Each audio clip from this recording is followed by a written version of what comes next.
Welcome to Humans of Business, a podcast where we uncover the human side of successful businesses.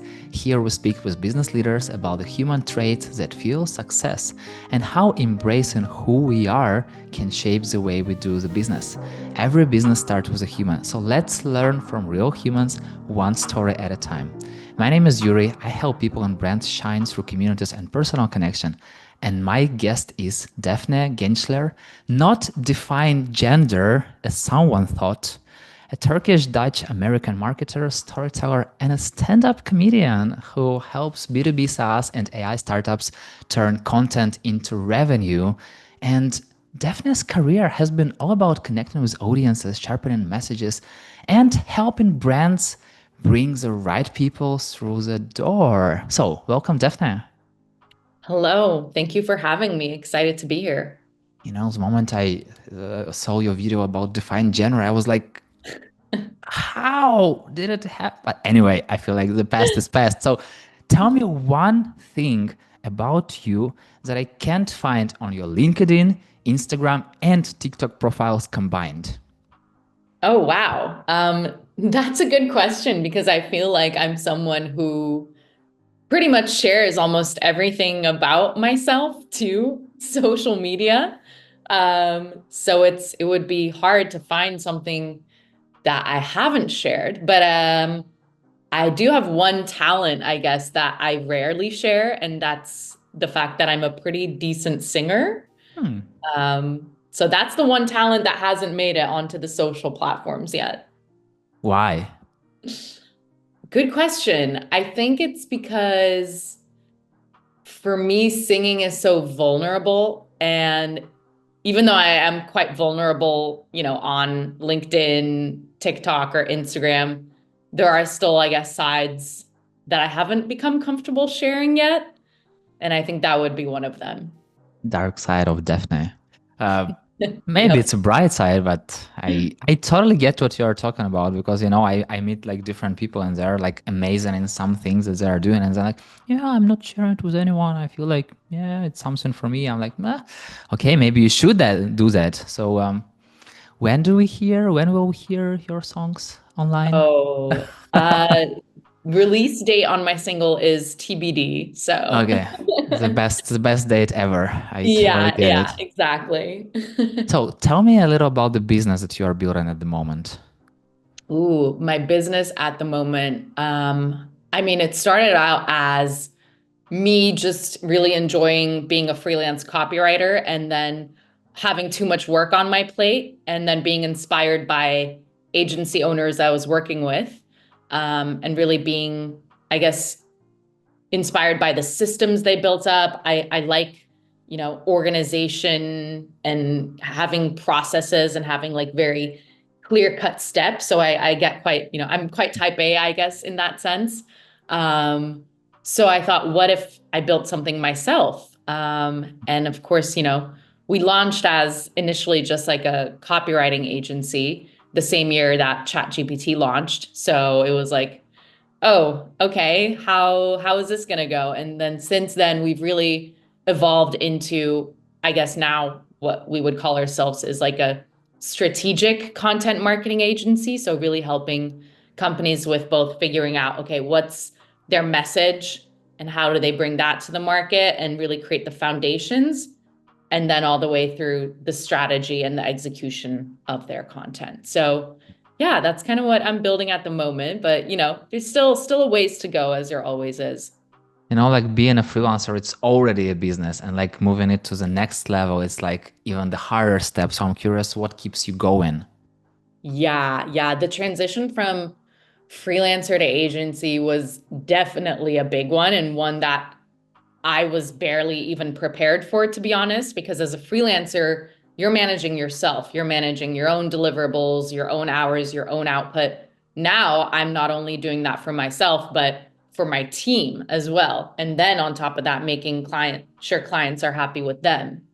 So there's so many different plates, that I'm juggling. I think the thing that keeps me going is, on one hand, just the sheer possibility of what could happen and the what if on the positive side rather than like, oh, what if it all goes wrong? It's more like, well, what if it all goes right? What if it grows and grows and keeps going? So that excites me.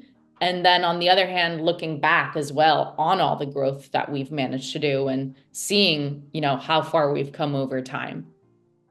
I also feel like I don't know, I might be wrong, but I feel like you are a really ambitious person, and I'm wondering, first of all, is it like that? Yes, I think I've always wanted to just do things. Like I've always been excited by trying new things and new adventures and making a mark on the world in one way or another. And then on the other hand, I also come from a quite, driven family. My parents were both top students. My grandparents were like, my grandparents went to university in Turkey. And so we come from a quite academic background. So I think there's also a bit of a baseline expectation of just excelling that I was raised with too. No pressure, no pressure at all. Yeah. Yeah, Uh, none at all. how do you deal with that? I mean, like, how do you know that you are enough? Mm, good question again. I think actually starting my business has really helped me realize that. I think at first I just felt almost, that imposter syndrome of what am I doing, trying to run this agency, like who am I to do this? But I think through that work, and I've also worked with coaches and whatnot, I've really realized like, oh, I'm here for a reason.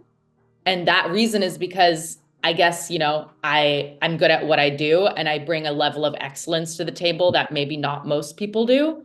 And also having been on the hiring side of seeing that, yeah, finding, high quality talent is actually hard because I've never been able to step outside of myself. I always expect from others what I bring, but actually that's not the case. So really seeing that, follow through and keeping your word is actually maybe more rare than I thought it was. Whom do you compare yourself with? Ooh, I guess I compare myself with other agency owners who've managed to scale their agencies to multi-millions in very short frame. And I guess that's my like biggest devil comparison. And what is your angel comparison? My angel comparison is, yeah, I guess the stories of, you know, businesses not being created overnight, but really being chiseled away over time and years and not having to, yeah, have that expectation of perfection immediately. And also, I guess, myself, because I've never even imagined I could ever do anything like this, So also comparing myself to the former version of myself. I feel like the moment when you are getting to another milestone and like you're looking back and then you are starting to admire more and more and more. And I also feel like it's never enough, It's always like the journey in front of you. It's always like moving forward. It's always like there is always some mountain to climb to. And how do you deal with this? I don't know, like how do you enjoy the moment of reaching a specific goal? Yeah. I think you have to kind of just pause and really like tell yourself, like, hey, look where we've come and look where we were. And let's not take that for granted. I think also building in like built-in rewards systems and processes throughout time, like every quarter, treating myself or my family to something to just really take a moment and like step outside the everyday and just kind of have that appreciation. Um, so yeah, I think that's the main thing. I remember it was a movie Accepted where students created their own college and they called it SHIT. It was like Southampton Institute of Technology or something like that. And they were created with their own curriculum. And there were one of the courses was yoga courses. And there were a student like who is very active, who can't sit, who can't stay at all. And I remember it was this funny moment in this movie when they're sitting having the yoga class, and then the student come in, sit in for a second, like, okay, I'm enough, and like went away. So I feel like sometimes When you're building a business, when you have a lot of ambitions and perfection, it may feel like that you're like, okay, 1 minute, enough, go to the next Yeah. point. I feel like it's the hardest part to overcome. Yeah, yeah, for sure. I think like I do manage to kind of just take moments like that every day and just, really just think about how lucky I am to be doing what I'm doing and to be building what I'm building. So, Turkish, Dutch, American, I'm curious how the mix of these different cultures influenced your professional life. Yeah. So, I mean, I think it's hard to say because, both my parents are Turkish, but I've never lived there. So I don't know to what extent that's influenced me besides, that sort of baseline ambition and drive that's maybe, passed down to me, and that I was raised with as well. So I think there's that. I think from the American side, I mean, you can hear my accent already, so like there is, especially in what I'm doing in the content front and, the marketing front, there is just like a leg up, I would say, that I've been given through my education in the US, through my work experience there, because the caliber is also quite high there. So there's that. And then I think, yeah, something about an American accent that people immediately are like, oh, this person like must know what they're talking about.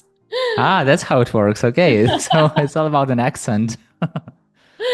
Yeah, or I think maybe it's helped me in Europe as well of like, yeah, like America is just known to have like a high work ethic, you know? Mm.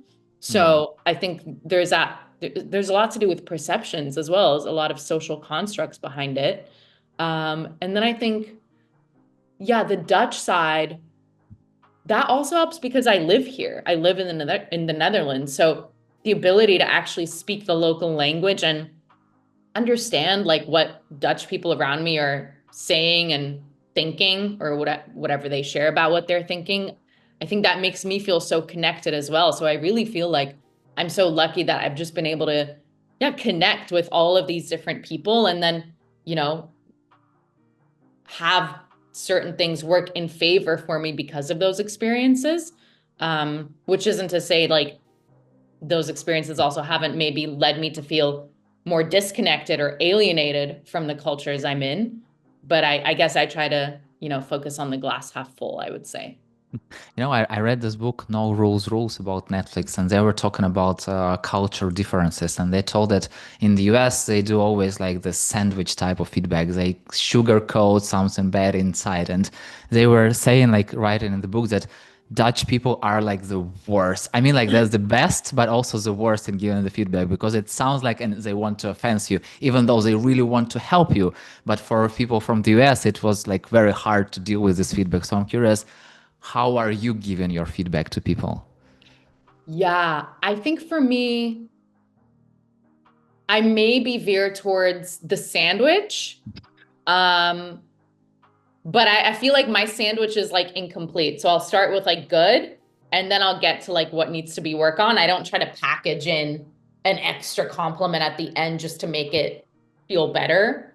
But I do believe in recognizing positives and negatives. I think that's gonna, ultimately lead to a more positive collaboration with anyone you're working with, is recognizing the good and then also, yeah, acknowledging like what could be better. So I guess I'm in the open sandwich. Open sandwich is like start with the good and then we'll see how it goes. Yeah, like, hey, listen, I appreciate and acknowledge all of this. Here's, what could be worked on for the future. So, yeah. Tell me a little about your stand-up journey. Mm, my stand-up journey. So I think it ties into, I mean, I've always been a writer, so writing was always what I, turned to as a kid. It was just something I liked to do and was good at. And then even in university, I, went to a very writing heavy college. So that coupled with, I used to love acting as a kid. I used to do theater and, wanted to be an actor. Then I tried improv, and then stand-up was always this thing where I felt like I couldn't do it. But then I slowly started sort of having friends around me that were trying it and going to these open mics. And I always liked watching it. So I just thought, why not give it a shot one day? I was in New York and it was 2016. I was like a year or two out of college and I was living in New York, working for very little money. And then I was just going home after work, watching TV. And I was like, is this what I moved to New York for? Like, this is like, I need to be doing something here that's really like you can only do in New York, and to have these crazy experiences that I'm going to look back on from my early to mid 20s. And I don't want to just let my life pass by watching Netflix on the couch every night. So I went to an open mic one day in the summer of 2016. And then for the next 4 or 5 years, did not look back. How did it feel to have this first open mic experience? Um, Really underwhelming. Because Underwhelming. you go to the back of this dingy, stinky bar in Brooklyn, and the atmosphere, it's like dark. You're full in New York, you only do open mics with other comedians. So that's your initial audience. Then if you're new, you usually go last at the open mic. So my first real open mic set was performing for like 5 people in the back of this like dark room.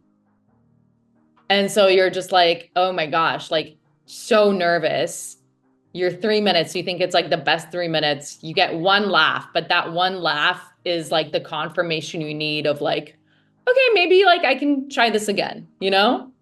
So it's really not this like amazing, wow, like marvelous Mrs. Maisel experience that you see on TV.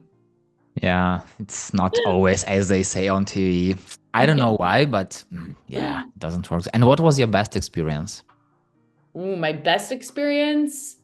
I mean, I think the best experiences are just always the like, sets that go well where you just feel so good afterwards and you get this rush of adrenaline and, dopamine.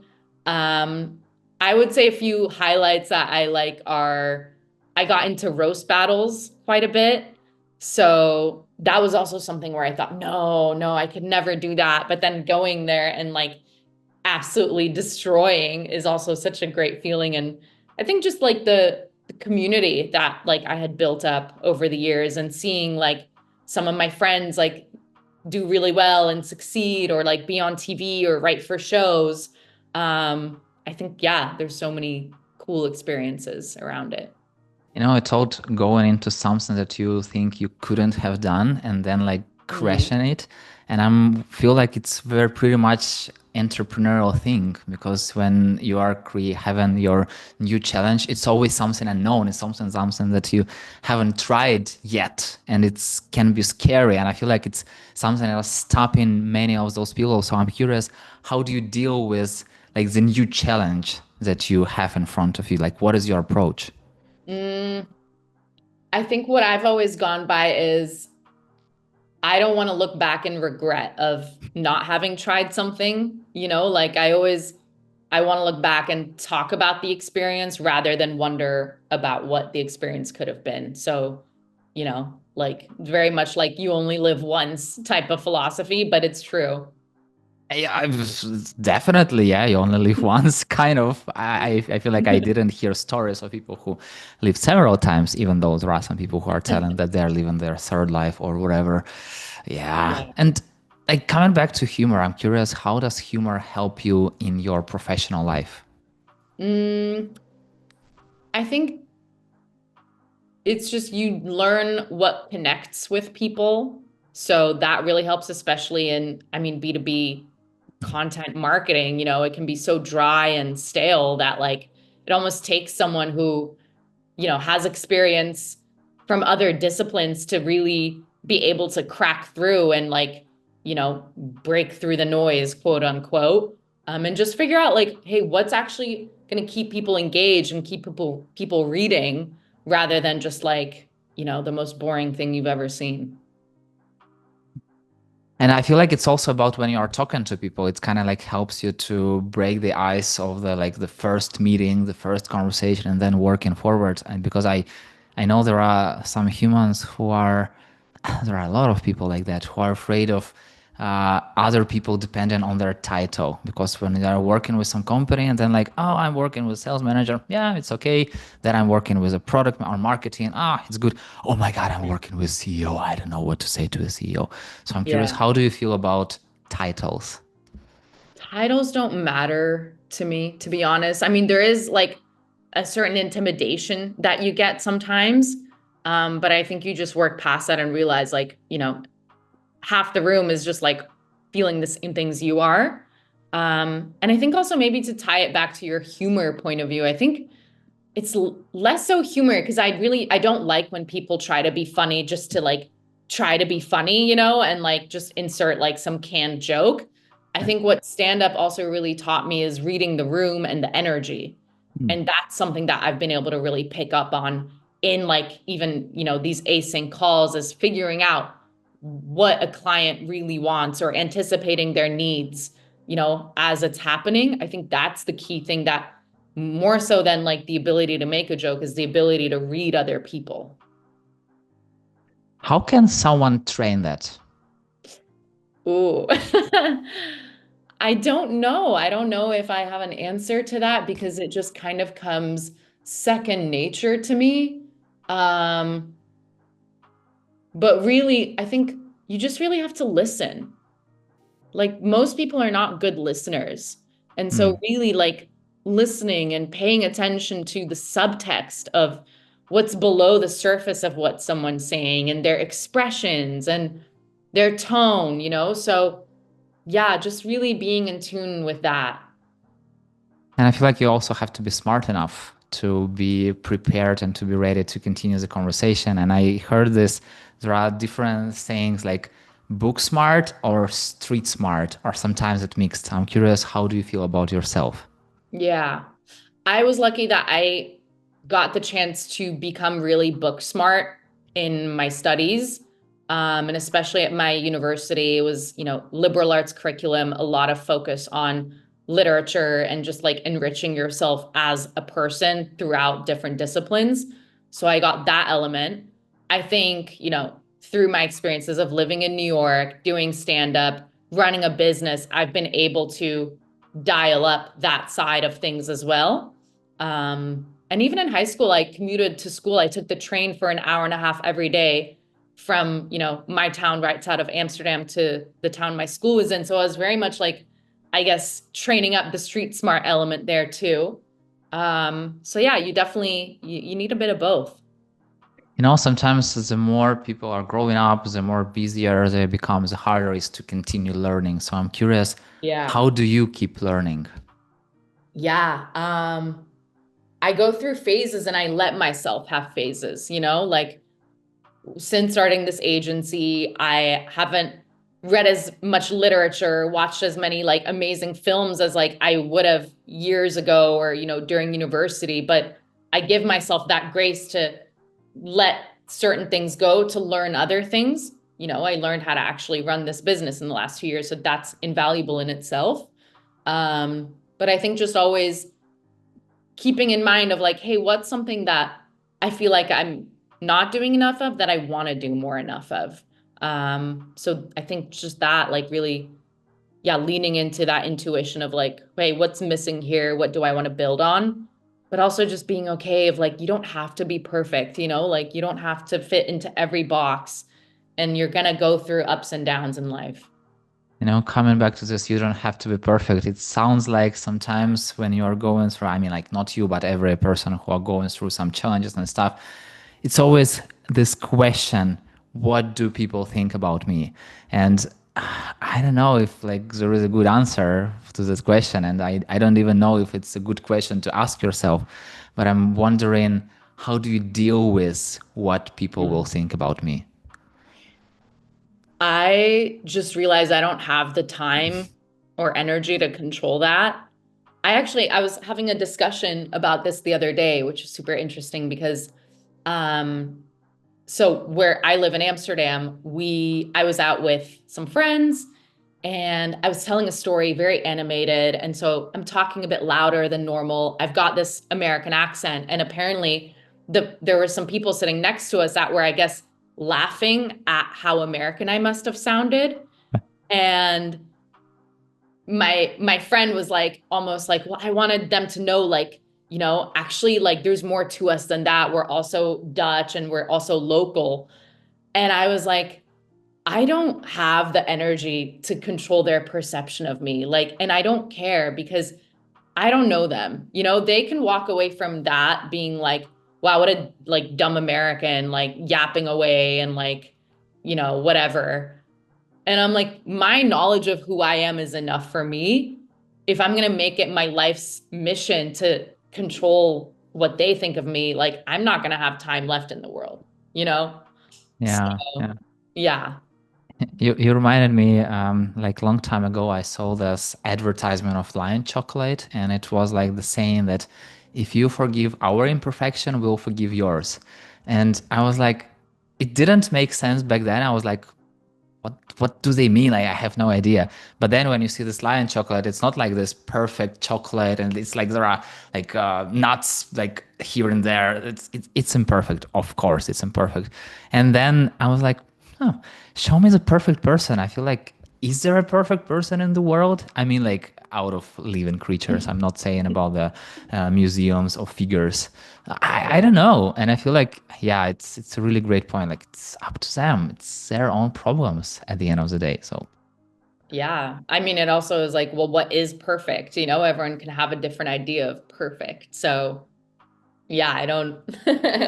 I had this really great conversation with a good friend of mine, a freelancer, Oliver Gur. He's also running a YouTube agency. Okay, he's developing agency, but he's hard on YouTube, and like he's doing a lot of stuff inside. And he told me this amazing thought that your 80% is 120% for someone. And Yep. when I heard it, I was like, yes, exactly. And people don't really, especially the more experienced you are, yes, there is always a room for perfection. You can still try to go there, but sometimes it's enough to deliver something on 80%. It will be already like going through all the expectations of your clients and stuff. So it's always good to kind of have this like feedback loop when you are asking people about like, how do you think about that? Like, is it something that you expected, etc. And I feel like it saves a lot of time and nerves. So yeah. And how do you feel about saying I don't know? I've gotten to grow a lot more comfortable with it because I know what it's like to say you do know, and then eventually people find out you don't know. And that's 100 times worse than not knowing something. And, if someone gets angry because you don't know something, like, I think that's ridiculous. I think also, obviously, it depends on the context. Like, if you've been through a meeting and you don't know what was said, yeah, that's on you. But I think, it's okay. It's okay to not know. I think the consequences of not knowing and finding out are better because you have something to learn, something to like, grow from. How do you make friends? I just relentlessly put myself out there. What happens next? The next step is really on them. And it's similar to business. Like, I control what I can control, and the rest is out of my hands, you know? Um, so I just, I put the feelers out there, I make it known, and then the rest, yeah, it has to be a two-way street because otherwise it's not a friendship. Um, and I think also just like, yeah, staying open to surprise, and, when someone else gives me that energy, I try to return it as well. Are you working with friends? No. Why? I don't want to turn a friend into a coworker. I think a coworker can turn into a friend. Hmm. But when you are turning coworker into a friend, it's like, then you can't work with them. Well, I think you figure out if you can work with them Hmm. first and understand who they are, like on a baseline level. Like, I can tell you a story of a contractor I have right now who I've been working with her since January. I didn't know her before that. We met on LinkedIn, and she just invited me to her wedding because we've gotten along and respect each other so much as people through the work we've been doing. And there's moments like even this week where something will have room for improvement, but that's okay because I know her and, her values as a human. And Hmm. so I feel like whatever friendship we build is going to be able to survive the working side. I'm into these human values. What are some of those human values that you are looking for in other people, specifically in clients? Let's go for clients. So values I look for in my clients. Yep. Um, well, I think the first thing is just like on a baseline level, like, do they just seem like a decent, good human being? Like, are they not an asshole? That's criteria number one. Criteria number two is, do they also see this as a partnership, rather than you just being, a vendor in and out? And you can really kind of feel that in the way people talk to you and how they talk to you. So that's a second one. And I think this understanding of we're going to learn and grow together. That's another big one. But yeah, I think those are the main things right now. And the rest kind of figuring out as I go. What's your secret sauce to building such kind of relationships with your clients so that they are inviting you to their weddings? Well, this is a contractor of mine, not a client. So Ah, I'm okay. her client, actually. Ah, okay. That's a different way. Okay, got it. So Yeah. still, how do you come up in your business setting with your clients in a way that you are building this long-lasting relationship that it's just not one-stop shop, but that you are still keep working time over and over and over again? Yeah. Yeah, I guess there's one client where we've been working with him for over a year, and it's just really building that relationship. So like, we go beyond just like the initial ask, and then yeah, delivering good work, that's number one. Going beyond sort of the initial ask, and then, giving them new ideas or things to think about, like as we're working together, and just yeah, being nice and good to talk to. I think people just, especially with other businesses or entrepreneurs, like it could be so lonely. So just being like a sounding board for people and teams to, yeah, share like things that confuse them or surprise them so that we're this feeling of like we're in it together. Hmm. Oh, still, it's more about building partnerships, as you've told. Yeah, yeah, exactly. What makes you happy? Mm. My family makes me happy.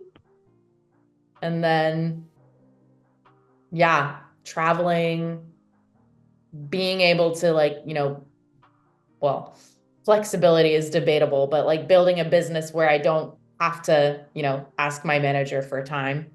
That's one. Cats make me happy. Do you have one or two or five? I don't know. I do not. I don't even have one. Um, because most of my life I was actually afraid of cats until I met one. You always got to meet one that changes everything, and then you love them. It feels like a universal story about like everything, like if people are afraid to start a business, you have to meet one client and then it makes go. If you are afraid of like Yeah. cats, you have to meet one. If you don't like coffee, maybe you have to drink one cup of coffee and you will still hate it. Maybe I don't know, but it depends. Do you have a go-to motivational song? No. Why? Because I'm the type of person where I'll find a new song from my Spotify Discover playlist or like as I'm browsing, and then that becomes my go-to song for like the next month. And then the month after that it changes. So there's not one go-to, there's many songs that like I like. Like monthly go-tos. Okay, I get Yeah, it. yeah, exactly. How do you define success beyond financial metrics? Um, I think it's for me like, and this ties into what I was doing, but like waking up and feeling like I'm doing exactly what I want to be doing right now. And in this case, I'm building the business I want to build. A few years ago was I'm doing stand-up. And so, really like, again, if I can look back on life and like not wish I did something that I wanted to do, that's it. I remember it was a movie Chocolate, and there was a woman with her daughter, and they were traveling with the wind. So when the wind blows in the right direction, they're just taking up and they're going away. So I'm Yeah. curious, how do you feel about changing the direction of what you are doing on, or about pivoting? Like, do you plan, or how does it work for you? Yeah. I don't really like, I never planned on doing this. It was more of seeing like what doors were opening in front of me at that time. So no, I don't really plan. I just kind of, yeah, give my all to something and see where that takes me. And that can be, either direction. Like I can either continue doing this or one day I'll say, "Hey, I've had enough. I don't want to do it anymore," you know? Yeah. I'm curious, what would you do if you didn't need to work for a living? Oh, I would 100% like pursue acting. And singing. Maybe, I don't know. Acting or just like nothing, you know? I feel like we put so much emphasis on like doing something or like being productive in some shape or form. Maybe I would like live on the beach and just chill for the rest of my life, you know? With cats. Yeah. Yeah. Yeah, exactly. Daphne, I really wish to have the sky as the limit, but time is the limit. So the final question. What's one thing, except for singing, what's one thing that you're really good at that no one knows that you're really good at? That no one knows I'm really good at. Ooh. Um, I would say, when you have those necklaces that get caught into tiny little knots, I'm actually really good at solving those. How do you do that? Share the secret. Just sheer focus and semi-long fingernails. That's how it works. Got it. And what is the best way to connect with you?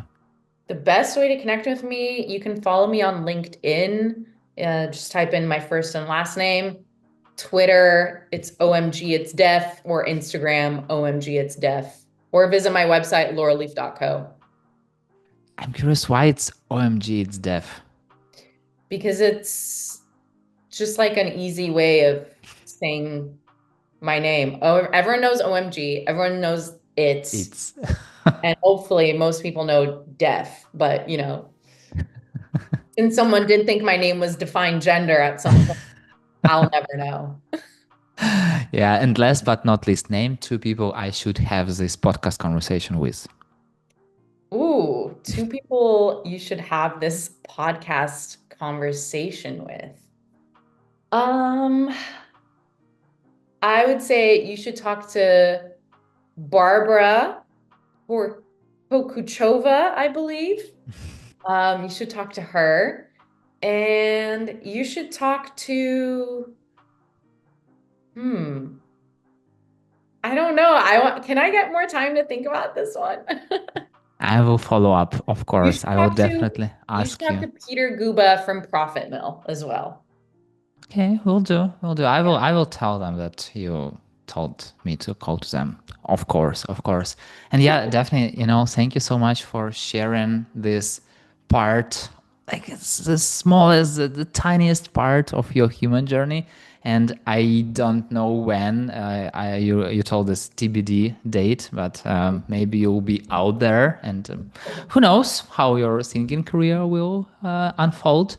Let's see. Yep. And super happy to connect with you and to learn just a little bit more about what you are building, how you are coming up as a human, and yeah, you've got a rather fun and interesting journey, and I feel like it's very, very interesting in the future. So we'll definitely keep in touch, and yeah, looking forward to learn even more from you. So thank you so much for this conversation. Yeah, thanks for having me. I had a blast. And yeah, see you in the business world. See you in the business world. And thank you so much for listening. If you have any questions about how the community can help you reach and overcome your business goals faster, let's connect on LinkedIn and talk about it. That's it. We're done. See you in the next episode.